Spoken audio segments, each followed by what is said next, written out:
Ils l'ont fait, les gars, c'est historique. Le PSG l'a fait à Anfield. C'est historique. Incroyable. Quel match des Parisiens. Oh. Qualification au tir au but face à Liverpool à Anfield. Liverpool qui se fait éliminer chez eux au tir au but. Et j'ai envie de vous dire, les gars, c'est tellement mérité. C'est tellement mérité pour ces Parisiens, vraiment. Qu'ils ont fait un match plein. Ils ont fait 2 gros matchs. Waouh, quel match, les gars, c'était irrespirable.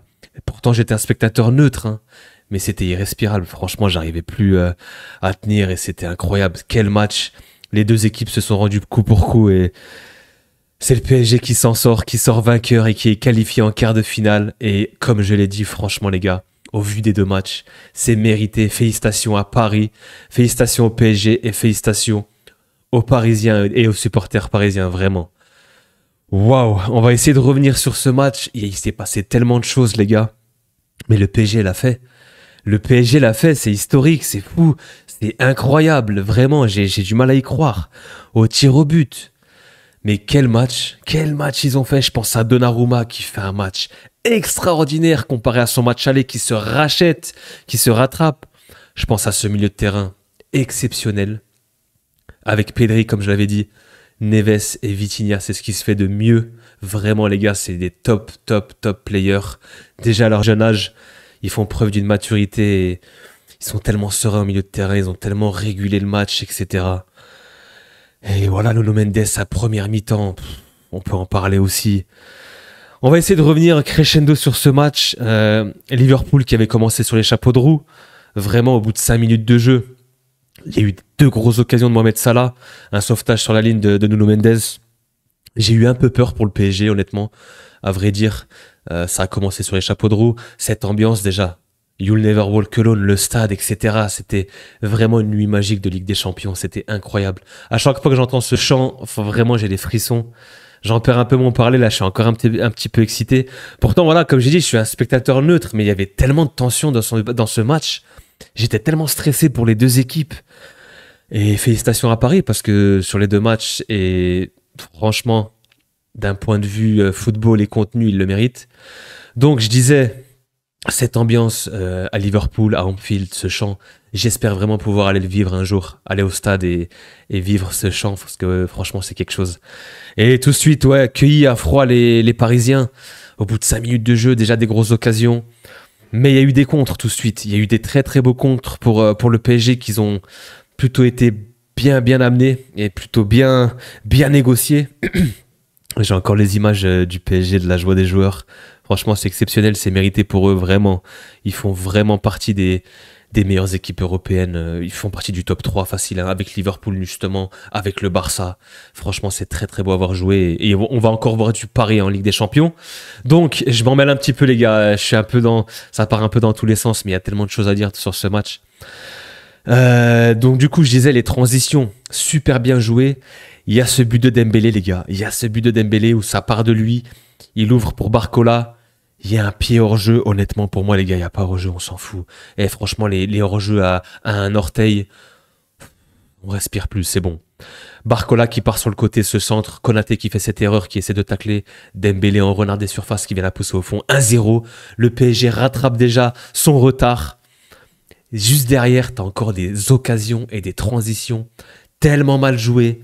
Je pense à Barcola qui arrive face à face, qui rate son 1v1 face à Alisson. Il fait un crochet, il tire sur lui, c'est tellement mal joué. L'action était tellement bien jouée, justement.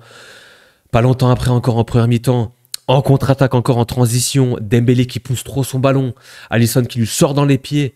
Vraiment, le PSG s'est procuré des contre-attaques et des transitions plutôt bien amenées, mais il manquait ce petit truc. Et franchement, si le PSG est un petit peu plus précis, ça peut finir à 2 ou 3-0 à la mi-temps. Vraiment. Et le PSG a fait le dos rond et a procédé en contre. Ensuite, ils ont réussi un petit peu à remettre le pied sur le ballon. Et voilà, on se quitte à la mi-temps avec ce but pour le PSG. Égalité parfaite. La deuxième mi-temps a été très dure. Il me semble qu'il y a eu une frappe aussi de Gvara, je crois. Je vais oublier certaines actions, les gars. Franchement, ça a chaud. Les matchs à rallonge avec les prolongations, c'est tellement dur de de retrouver un petit peu tout ce qui s'est passé, de se ressouvenir des actions. Et il y a eu cette frappe de Gvara sur une passe de Dembélé. Dembélé qui a fait un top match encore une fois devant, hein, partout. Hein. Franchement, il a gardé des ballons, il a obtenu des fautes, il a fait des passes, il a été vraiment monstrueux. Et Dembélé, les gars, il fait partie du gratin. Hein. Franchement, depuis 2025, c'est exceptionnel. Il y a cette frappe de Gvara qui est contrée, qui partait bien, hein, qui était bien cadrée.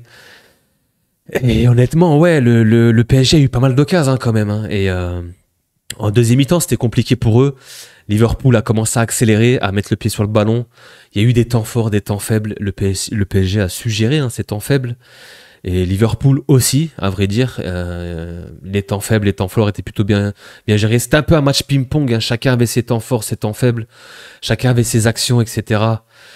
Il y a eu des sauvetages aussi de Nuno Mendes. Franchement, Nuno Mendes, les gars, le match qu'il fait face à Salah. Salah a essayé de le dribbler une ou deux fois en début de match. La première mi-temps de Nuno Mendes, comme on dit, la pocket. Hein. Franchement, Nuno Mendes, il s'est mis vraiment au niveau. On sait qu'il s'est fait mélanger par pas mal de déliés, mais cette fois-ci, franchement, Salah n'a pas existé. Jusqu'au point où Salah a arrêté de dribbler, les gars. Salah a arrêté de le dribbler. Salah préférait centrer. Salah préférait jouer latéralement. Franchement, c'était ahurissant. J'ai rarement vu Mohamed Salah jouer de la sorte. Et face à Paris, que ce soit au match aller ou au match retour, muselé. Franchement, il a été éteint. Vitinha, Neves, les gars, mais vraiment ce milieu de terrain, c'est de très très haute qualité. C'est des thermomètres. Ils ont géré le tempo, ils ont géré le pressing. Aucune perte de balle.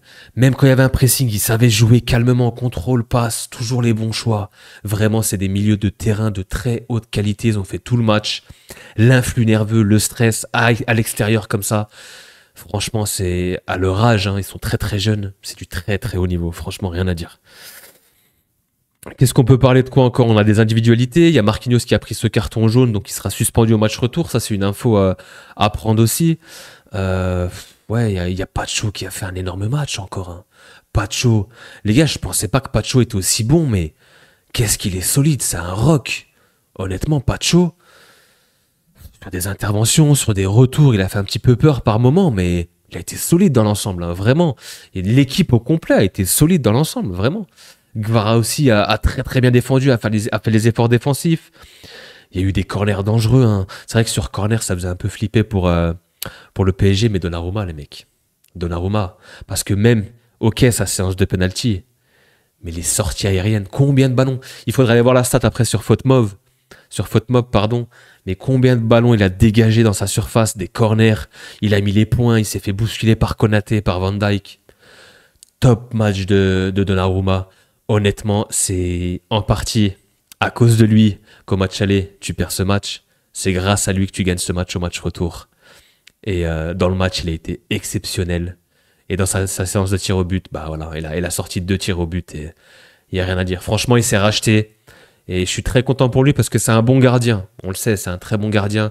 Sauf qu'il était coutumé du fait à faire des boulettes. Ça faisait plusieurs années qu'il n'y arrivait pas. Et là, enfin, il sort ce match référence en Ligue des Champions. Il qualifie son équipe face à la meilleure équipe d'Europe. Quart de finale pour le PSG.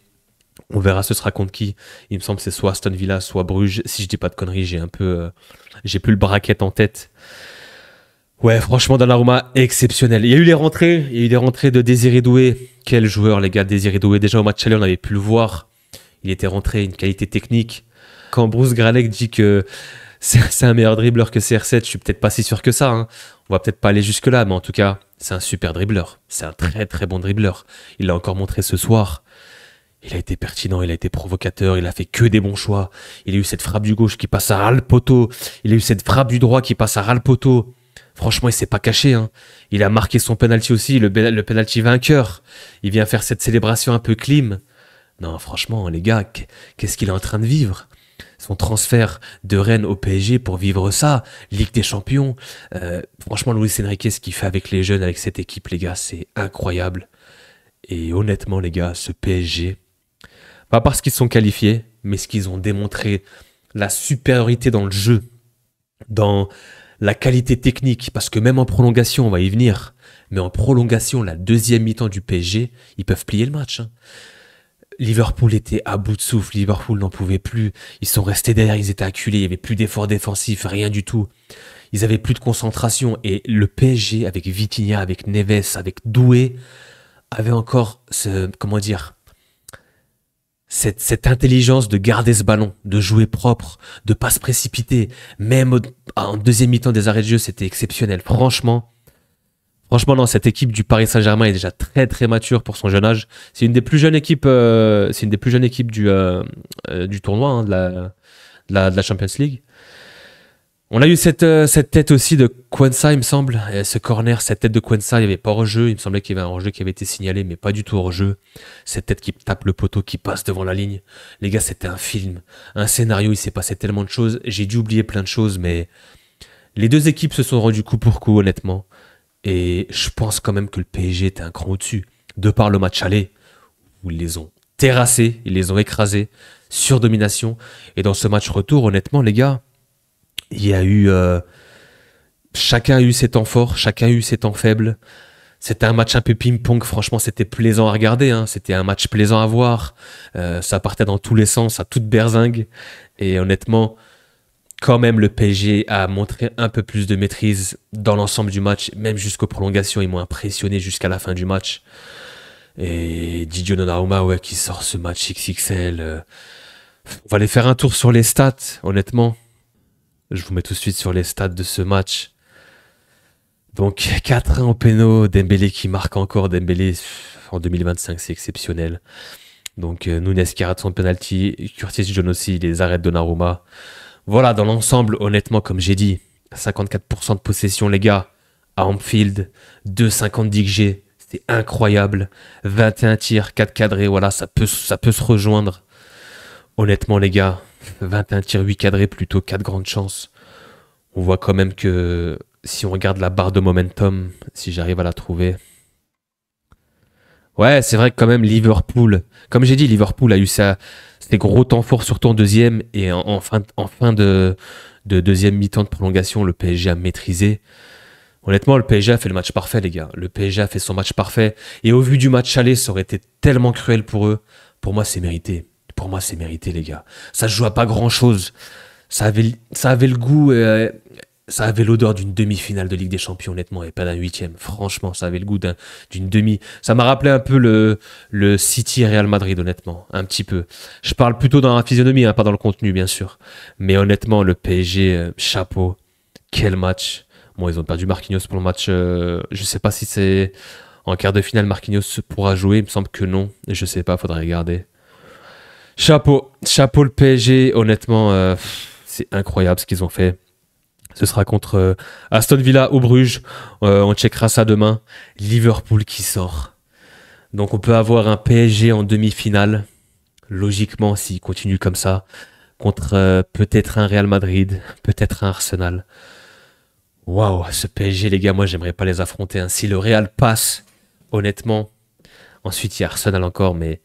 J'aimerais pas les affronter ce PSG parce que vraiment ils sont très très forts. Je crois qu'on s'en rend pas compte mais ce PSG est extraordinaire, vraiment.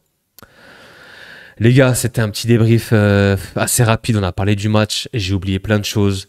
Il est tard, j'ai quand même voulu faire ce débrief et discuter un petit peu avec vous. On reviendra peut-être sur ce match demain, peut-être en profondeur, mais quel match des Parisiens. Félicitations à eux, c'est mérité dans l'ensemble comme j'ai dit. Et ouais, franchement... Quelle soirée à Anfield, franchement. Même Liverpool hein, peut sortir la tête haute parce que ils ont tout donné. Mais c'est vrai que le PSG, au vu des deux matchs, a montré plus d'ingrédients et plus de garanties pour aller plus loin. Et je suis content de voir encore ce PSG en Ligue des Champions. Et potentiellement, ça pourrait être contre le Real si nous aussi on arrive à aller au bout. En tout cas, ce sera tout pour ce débrief, les gars. Voilà, c'était un petit peu décousu, mais j'espère que vous avez kiffé cette soirée. N'hésitez pas à vous abonner, à liker, ça fait chaud au cœur. Venez en commentaire, dites-moi ce que vous avez pensé de ce match. Demain, c'est le Real Madrid, au rendez-vous. Ce sera à nous de faire le job et on fera forcément le débrief et je vous attends nombreux sur la vidéo. Prenez soin de vous, passez une très très bonne nuit, pas soirée parce qu'il est tard. Et on se dit à demain. Ciao, ciao.